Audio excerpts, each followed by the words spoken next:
Sir, no sir, no sir, தெரியாம நடந்துருச்சு sir. சத்தியமா நான் வர மாட்டேன் சார், ப்ராமிஸ் சார். ஜனநாயகன் படத்தை பார்த்தாச்சு. எக்ஸ்பெக்டேஷனுமே மிக்ஸ்டாக தான் இருந்தது. பிகாஸ் ஒரு ரீமேக் படம், ஃபேர்வெல் படமா எப்பட்றா அப்படிங்கிற மாதிரி இருந்தப்ப லைக் இவருக்கு ரீமேக் படங்கள் தான் அதிகமாக ஒர்க் ஆகி இருந்ததையும் நம்ம அப்பப்போ ரிமைண்ட் பண்ண வேண்டியதாக இருந்துச்சு. பட் எனிவேஸ், இந்த படம் எப்படி இருக்குது, நல்லா இருக்கா, தேருமா அப்படிங்கிறத பற்றி தான் இந்த வீடியோவில் நம்ம பார்க்க போகிறோம். This is Mehul. Welcome to mister Marvel. This is the review of Jananayagan.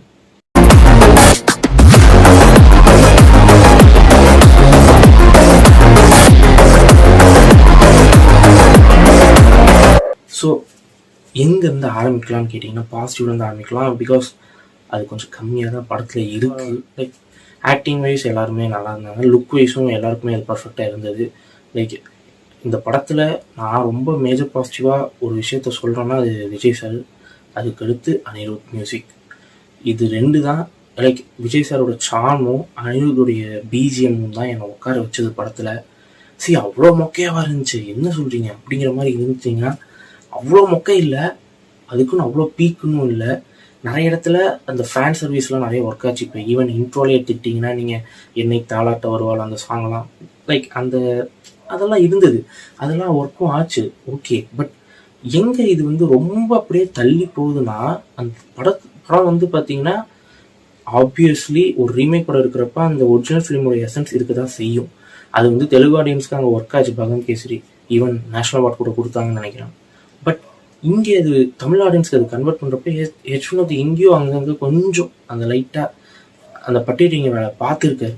ஏன்னா ஃபர்ஸ்ட் ஆஃப் வந்து ஹைலி வந்து அதை ரிலை பண்ணி தான் இருக்குது, அந்த ஒரிஜினல் படத்தை ரிலை பண்ணி தான் இருக்குங்கிறப்ப லைக் ஒரு எக்ஸாம்பிள் சொன்னேன், இன்டர்வியூ சீன்.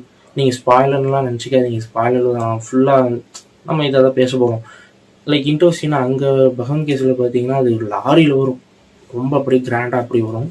இங்கே வந்து ஒரு மாதிரி ஆஸ்பெக்ட் ரேஷியோவை குறைச்சி விஜய் சார் பைக்கில் வர மாதிரி ஆனால் அதான் நீங்கள் அங்கே தெலுங்கு ஆடியன்ஸ் ஒர்க் ஆகாது, இங்கே ஒர்க் ஆகாதுங்கிறது தெரிஞ்சு நிறைய இடத்துல அவர் வந்து அதை மாற்றிருக்காரு. அதில் நம்ம பாராட்டலாம். அட் த சேம் டைம் பேசப்பட்ட இஷ்யூஸ் இந்த படத்தில் வந்து நிறைய இருக்குது. அதான் இது வந்து பொலிட்டிக்கல் என்ட்ரிக்கான ஒரு ஃபிலிமுங்கிறது பச்சையாக தெரிந்தது. பட் ஆனால் என்னென்னா பேசப்பட்ட இஷ்யூஸ் எல்லாமே சூப்பர். அதை மென்ஷன் பண்ணி அது பண்ணுங்கிறது எல்லாமே அந்த தாட் ப்ராசஸ் எல்லாமே ஓகே. பட் அது எங்கே சொதப்புதுன்னா ஓவர் ஃப்ளோ ஆகுது. இப்போ நம்ம ஊரில் இருக்கிற மோஸ்ட் ஆஃப் த ஃபிலிம்ஸ் பார்த்தீங்கன்னா ஒரு இஷ்யூ, ஒரு சோஷியல் இஷ்யூ வச்சு அதை வச்சு தான் அந்த ஸ்டோரி ரிவால்வ் ஆகிற மாதிரி காட்டுவாங்க. பட் இங்கே வேற நீங்கள் இங்கே பார்த்துக்கிட்டிங்கன்னா ஃபர்ஸ்ட் ஆஃப் வந்து பகவத் கேசரியோடைய அந்த எசன்ஸ் இருந்துச்சுன்னா, செகண்ட் ஆஃப் ஹெச்னோட் வந்து அவருடைய அந்த ஒரு கான்டென்ட் ஓரியன்ட் அந்த இதை ட்ரை பண்ணியிருக்காரு. பட் என்னன்னா அப்படியே அள்ளி போட்டு வந்திருக்காரு. லிட்ரலி ஒரு 8 இஷ்யூஸ் மேலே என்னால் நோட்டீஸ் பண்ண முடிஞ்சிச்சு. லைக் ரொம்ப ஓவர் கண்டென்ட்டாக போனனால அந்த கண்டென்ட் ஓவர் ஃப்ளோனாலே அந்த செகண்ட் ஆஃப் வந்து ரொம்ப மிஸ்டப்பாக ஃபீல் ஆச்சு. அகெயின் இது வந்து ஒரு ஃபேர்வெல் ஃபிலிம்ங்கிறப்ப அங்கங்கே நிறைய மாஸ் மூமெண்ட்ஸ் விஜய் அவருக்கு வந்து இருந்தது. அதெல்லாம் நம்ம மறுக்கவே முடியாது. நிறைய இடத்துல அந்த தேட்டர் மூமெண்ட்ஸ்லாம் தாராளமாக இருந்துச்சு. இது வந்து ஒரு ஃபேர்வெல் ஃபிலிம்ங்கிறப்ப அட்லீஸ்ட் ஒரு மாஸ்டர் மாதிரியான ஒரு படத்தை ஒரு ஃபேர்வெல் ஃபிலிம் மாதிரி இது பண்ணியிருந்தா இன்னும் கொஞ்சம் பெட்டராக இருந்திருக்கும், ஒரு பெட்டர் சென்ட் ஆஃபாக இருந்திருக்கும். லைக் ஒரு 3 டெக்கேட்ஸாக ஒருத்தர் ஆக்ட் பண்ணி இவ்வளோ ஹிட்டு கொடுத்து இப்போ சிஎம்ஏ ஆகிட்டாரு அப்படிங்கிறப்ப அவருக்கு இந்த படம் வந்து ஒரு சென்ட் ஆஃபுங்கிறப்ப அங்கே அந்த ஒரு இதை மட்டும் என்னால் அக்செப்ட் பண்ணிக்க முடியல. அகெயின் இங்கே நீங்கள் அதுக்குன்னு அப்படியே அசுரமொக்க அப்படின்னு கேட்டிங்கன்னா அப்படியும் சொல்ல முடியாது. அதுக்குன்னு பிலோ ஆவரேஜ்னு லைக் ரொம்ப மிக்ஸ்டப்பாக இருக்குங்க. இது என்னன்னா ஆடியன்ஸோட உட்காந்து பார்க்கறதுனால எனக்கு அந்த நல்ல படம் தான் போல அப்படிங்கிற மாதிரி இருந்துச்சா என்னன்னு தெரியல. லைக் எனக்கு ஈவன் சில இடத்துல எனக்கு கொஞ்சம் வியப்பாகவும் இருந்தது. நிறைய பேர் அழுகுறாங்க, படம் முடிவு எல்லாம் அழுகுறாங்க. அதுவும் சும்மா அழுந்தா கூட பரவாயில்ல, சரி ஓகே எமோஷனல் ஆகிட்டாங்க அப்படின்னா வீடியோ எடுக்கிறாங்க அப்படியே எனக்கு கொஞ்சம் எனக்கும் ஃபீல் ஆச்சு. அகேன் நான் இல்லைன்னா சொல்ல மாட்டேன். ஏன்னா நான் நிறைய படங்கள் நானும் விஜய் சார் படம் பார்த்துருக்கேன். ஈவன் தோ ஆஸ் ரஜினி ஃபேனாக சில படங்கள் நான் ரொம்ப என்ஜாய் பண்ணியிருக்கேன். நைட் ஒரு மணிடா டைம், இப்போ ஆட்டோவில் சத்தம் போனால் நான் என்ன சாங்ஸ் வந்து எனக்கு பிளேஸ்மெண்ட் பெருசாக எனக்கு ஒர்க் ஆகலை, அதையும் நான் சொல்லிக்கிறேன். பட் ஆனால் சாங்ஸ் செம்மையாக இருந்துச்சு, அந்த டான்ஸ் எனர்ஜி அதனால இருந்துச்சு. இப்போ தளபதி கச்சேரி வந்து பார்த்தீங்கன்னா கொஞ்சம் வீக்கராக தான் எனக்கு ஃபீல் ஆச்சு சாங் பிளேஸ்மெண்ட். ஓகே, ராவணமாக செம்மையாக இருந்துச்சு, அது நான் சொல்ல மாட்டேன்.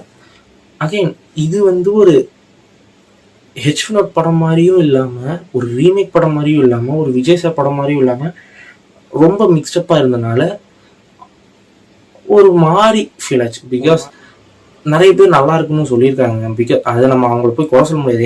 என்னடா இப்படி இருக்குது, இப்படி இருக்குது, இதை போய் இப்படி கேள்வி கேட்கணும்னு நினச்சா நிறைய கேள்வி கேட்கலாம். படத்தில் அத்தனை கேள்விகள் கேட்க முடியும். சிஜிஐயில் அவ்வளோ நொட்டம் நொட்டம் பண்ணியிருக்கானுங்க. லைக் இப்போ இன்ட்ரோ சீன்லேயே பார்த்தீங்கன்னா கையில் வந்து அந்த டேட்டூ மாதிரி இருக்கும், தளபதின்னு ஃபர்ஸ்ட் இருக்கும். அப்புறம் ஒரு சீனில் பார்த்தா டிவி கேன் இருக்குது. இன்னொரு சீனில் இது பத்தாதுன்னு பார்த்தா ரைட் கையில் இருக்கிறது லெஃப்ட் கையில் இருக்குது, லெஃப்ட் கையில் ரைட் கையில் இருக்குங்கிற மாதிரி நிறைய இடத்துல சிஜி ரொம்ப சொதப்பியிருக்காங்க. அது நம்ம பச்சையாக தெரியுதுன்னு சொல்ல முடியாது, ஆனால் அங்கங்கே லைட்டாக தெரியுது. இது வந்து ஒரு ஃபேரல் ஃபிலிம்ங்கிறப்ப அந்த மாஸ் மூமெண்ட்ஸுங்கிறத தாண்டி ஃபேன் சர்வீஸ் மூமெண்ட்ஸ் கொஞ்சம் இருந்திருக்கும். அது நான் வந்து ரொம்ப மிஸ் பண்ணேன். கலர் கிரேடிங், அந்த கலர் பேலட்லாம் பார்க்குறப்ப எனக்கு லைட்டாக அந்த கங்குவா படத்தோடைய அந்த கலர் பேலட் ஃபீல் ஆச்சு. இந்த ஃப்ளாஷ்பேக் போர்ஷன்ஸில் அந்த ஃபைட் வந்து ஒன்று நடக்கும் ஃபாரஸ்ட்டில், அந்த 30 பேர் கொள்வாங்க, அந்த பவன் கேஸில் வந்தது தான். அது வந்து நல்லா இருந்தது. பட் ஆனால் அவ்வளோ வயலண்ட்டாக அது நம்ம காட்டியிருக்கணுமானும் எனக்கு இருந்தது. லைக் அதனால தான் மேபி ஏஸ்டட்விகேட்டோ அப்படின்னு தோணுச்சு. நிறைய ஒரு கொஷின்ஸ் தான் எனக்கு ரைஸ் ஆகுது படத்தில். பட்டணும் லாஸ்ட் படம்னால என்னால் எதுவுமே தப்பாக கூட என்னால் சொல்ல முடியல. என்ன இது வந்து அகெயின் இது வந்து பொலிட்டிக்கல் ஜேர்னி ஸ்டார்ட் பண்ணதுக்கான ஒரு படம் தான், அதுதான் உண்மை. அதனாலேயே என்னமோ நிறைய இடத்துல டிவிக்கு ரெஃபரன்ஸ் இருக்குது, அதை மியூட்டும் பண்ணியிருக்காங்க, சென்சார் கட் பண்ணியிருக்காங்க. ஒரு சில இடத்துல பேட் வேர்ட்ஸ் இருந்துச்சு, அதையும் கட் பண்ணியிருக்காங்க. அப்படின்னா டீட்டெயிலிங், படத்தில் வந்து அந்த டீட்டெயிலிங் வந்து எனக்கு ரொம்ப பிடிச்சிருந்தது. ரைட்டிங்கில் வேலை பார்த்துருக்காங்க, பட் ஆனால் அது ஸ்க்ரீன் பிளேவாக பண்ணுறப்ப சொதப்பிட்டாங்களோ அப்படிங்கிற ஒரு எண்ணம். பிகாஸ் நீங்கள் இப்போ அந்த கேரக்டர் நேமிங் முதற்கொண்டு, வில்லனோட கேரக்டர் நேமிங் முதற்கொண்டு ஹிம்லர், அது வந்து ஓகே ஏதோ சம்திங் புதுசாக சொல்ல வராங்க போகிறேன் அப்படின்னு சொல்லி அது நல்லா இருந்தது. பட் ஆனால் என்னன்னா அது அந்த வேர்ல்டையும் வில்லனோட வேர்ல்டையும் ஹீரோவோட வேர்ல்டையும் மர்ஜ் பண்ணுறதுல அந்த ஒரு இடத்துல ரொம்ப மிஸ்அப் பண்ண மாதிரி எனக்கு ஃபீல் ஆச்சு. இது என்னுடைய பாயிண்ட் ஆஃப் வியூ தான். பகவத் கேசரியில் வந்து அந்த பொண்ணுக்கு ஃபியருங்கிறதுக்கான ரீசன் வந்து வேறையாக இருக்கும். இங்கே வந்து அது டோட்டலி வில்லன்னால தான் மமிதா பைஜுக்கு அப்படி ஆயிருக்கு, ஃபியரோஃபோபியா வந்திருக்குங்கிறத சேஞ்ச் பண்ணியிருக்காங்க இந்த கதை. அதே உங்களுக்கு வந்து அது அப்படியே எக்ஸாக்ட் ரீமேக் இது கிடையாது. அதோடைய எசன்ஸை அப்படியே எடுத்துருக்காங்க. அந்த good touch bad touch scene இருக்குது. அதுக்கப்புறம் இவங்க ஆர்மிக்கு போகிறாங்களா இல்லை, அது அந்த ஒரு கான்செப்ட் இருக்குது. நிறைய இடத்துல சிமிலாரிட்டிஸ் இருந்து. பட் ஆனால் somewhere I felt like Bhagavanth Kesari was பெட்டர்னு தோணுதுங்க எனக்கு. அது you can judge me again, you can judge me because I'm YouTuber. ஏன் அப்படி எனக்கு ஃபீல் ஆச்சுன்னு கேட்டிங்கன்னா, இந்த கதை வந்து அந்த பகவந்த் கேசரிங்கிற கதை வந்து fully commercial entertainer type of kind of film. அந்த படத்தை வந்து நீங்கள் வந்து கான்டென்ட் ஓரியன்டாக சேஞ்ச் ஓவர் பண்ணுறப்ப இந்த ஃபீலிங் கண்டிப்பாக எந்த ஒரு ஆடியன்ஸ்க்காக வரணும். இப்போ நீங்கள் பகவந்த் கேசரி பார்க்கவே இல்லைன்னா you will obviously enjoy this film. உங்களுக்கு வந்து அது எதுவுமே ரொம்ப அப்படியே டிஸ்டர்ப் பண்ணுற மாதிரி இருக்காது. பட் ஆனால் நீங்கள் பகவந்த் கேசரியை பார்த்துட்டு நீங்கள் இந்த படத்தை பார்க்குறப்போ உங்களுக்கு இன்னும் சம்மர் நமக்கு அந்த படமே ஏதோ நல்லா இருந்த மாதிரி இருந்துச்சுல்ல அப்படின்னு தோணும். அகெயின் அது வந்து தெலுங்கு கமர்ஷியல் ஃபிலிம், அதனால் அங்கங்கே நமக்கு சில சீன்ஸ் வந்து ரொம்ப கிரிஞ்சாகவே ஃபீல் ஆகும். அதையும் நான் சொல்லிடுறேன். அதை வந்து இங்கே நிறைய சேஞ்சும் பண்ணியிருக்காங்க, அதையும் நான் சொல்லிட்டேன். லைக் ஈவன் அந்த ஆன்டி சீன், அந்த இவர் வந்து நல்லா இருக்கீங்களா ஆன்டின்னு சொல்லி காஜல் நம்ம கேட்பாங்க, அதில் இதில் பகவந்த் கேசரியில். இங்கே வந்து பூஜா ஆக்டிவ் அதே மாதிரி கேட்பாங்க. பட் ஆனால் அது வந்து அப்படியே அந்த ஏஜ் குறைச்சிட்டாங்க. அங்கே வந்து like you know what I mean. நல்ல வேலை இந்த படம் வந்து எலெக்ஷனுக்கு அப்புறம் வந்தது. எலெக்ஷனுக்கு முன்னாடி வந்திருந்தா மேபி நிறைய பொலிட்டிக்கல் இஷ்யூஸு ஃபேஸ் பண்ணியிருக்கோம்.